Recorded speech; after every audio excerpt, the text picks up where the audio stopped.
తెలంగాణ సంపత్. ఈ తెలంగాణ సంపత్ కుమార్ గారు నాకు తెలిసి Alampur నియోజకవర్గము Congress party.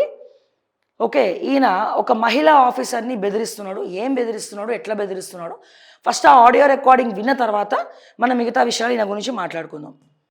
Hello madam, good afternoon. Good afternoon, చెప్పండి. దీపక్ మేడం, నేను గ్లోబల్ ఇండస్ట్రీ. చెప్పండి. నేను క్లాస్ లో ఉంటున్నా, చెప్పండి. మేడం ఏం లేదు మేడం, అది సెలెక్ట్ అయింది కదా కంపెనీ. దాని తర్వాత ఇప్పుడు నెక్స్ట్ ప్రాసెస్ కి అసలు మొత్తం ఎన్ని ఉన్నాయి ఏమున్నాయి ఇప్పటిదాకా మనకు డీటెయిల్స్ ఇవ్వలేదు మేడం. అది ఉన్నాయి 355 ఉన్నాయి, కానీ మనం ఈక్వల్ గా షేర్ చేస్తాము అందరికి. అది ఉండొచ్చు కదా. 354 ఉన్నాయి కదా, 354 లిస్ట్ ఏంటి, అందులో ఏవి ఉన్నాయని మాకు తెలియదు కదా. ముందుగా ఇవ్వనండి, నేను కలెక్టర్ కి ఇచ్చిన. నేను ఆల్రెడీ నేను ఈ ఏజెన్సీస్ కి డైరెక్ట్ గా ఇవ్వను, ముందుగా ఇవ్వను. ఇచ్చేటప్పుడు ఇచ్చేస్తాను. కలెక్టర్ సెలెక్షన్ చేసి పెట్టినారు మీకు ఆల్రెడీ. లేదు మన యాజ్ పర్ ప్రాసెస్ కరెక్ట్ గా కూడా ఏమంటారు అంటే, మీకు ఏం కావాలో, మీకు ఎక్కడ ఎందులో కావాలో మీరు రిప్రజెంటేషన్ ఇవ్వండి అని అడుగుతాం అందరిని. ఆ రిప్రజెంటేషన్ కే మీకు ఏం కావాలనేది కూడా సారే చెప్పిండు.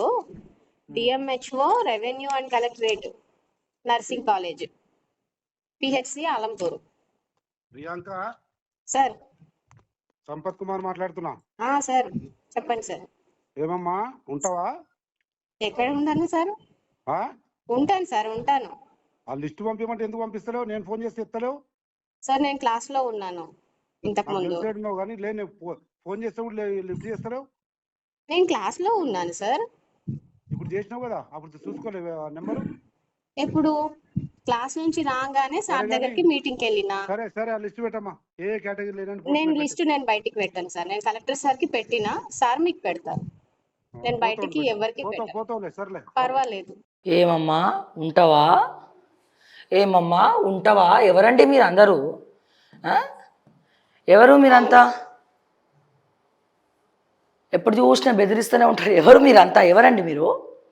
ముందు సంపత్ కుమార్ గారు, మిస్టర్ మా సంపత్ కుమార్ అన్నకి నేను ఒకటి చెప్తున్నా. ఏంటంటే ఒకసారి నేను అలంపూర్కి వచ్చిన, అక్కడ రోడ్ల పరిస్థితి ఏంది, అద్భుతమైనటువంటి మహాశక్తి పీఠం ఉన్నటువంటి అలంపూర్ జోగులాంబ టెంపుల్, అలంపూర్ నియోజకవర్గంలో రోడ్లు చక్కగా లేవు, దిక్కు దివానా లేదు. గవర్నమెంట్ స్కూళ్ళ పరిస్థితి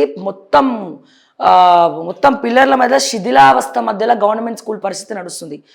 మీకు నిజంగా చిత్తశుద్ధి ఉంటే మీ అలంపూర్ నియోజకవర్గాన్ని డెవలప్ చేసి చూపియండి, రోడ్లేసి చూపియండి, కొత్త నూతనంగా గవర్నమెంట్ స్కూల్ కట్టి చూపియండి. ఒకవేళ మీరు కాంగ్రెస్ పార్టీ ఇన్ఛార్జ్ అక్కడ అయ్యుంటే రేవంత్ రెడ్డి గారితో మాట్లాడి నిధులు తెప్పించుకొని గది లీడర్ తరిక అప్పుడు అవన్నీ చేసి మీరు ఎవరినన్నా బెదిరించుకోండి, యాక్సెప్ట్ చేస్తాం. ముందు అలంపూర్ జోగులాంబ టెంపుల్ని కానీ అలంపూర్ని కానీ డెవలప్ చేయండి. డెవలప్ చేసి చూపించిన తర్వాత మిగిలిన మాటలు ఏమైనా మాట్లాడుకుందాం అన్న. ఏంది రాజకీయం, ఏంది బెదిరించడం, నాకు అర్థం కాదు. సో ముందు నేను ఏమంటున్నా, అలంపూరు తెలంగాణలో ఒక సైడ్ మాత్రమే డెవలప్ అయింది. డెవలప్ చేసారు తప్ప కొన్ని నియోజకవర్గాలను ముట్టుకోలే.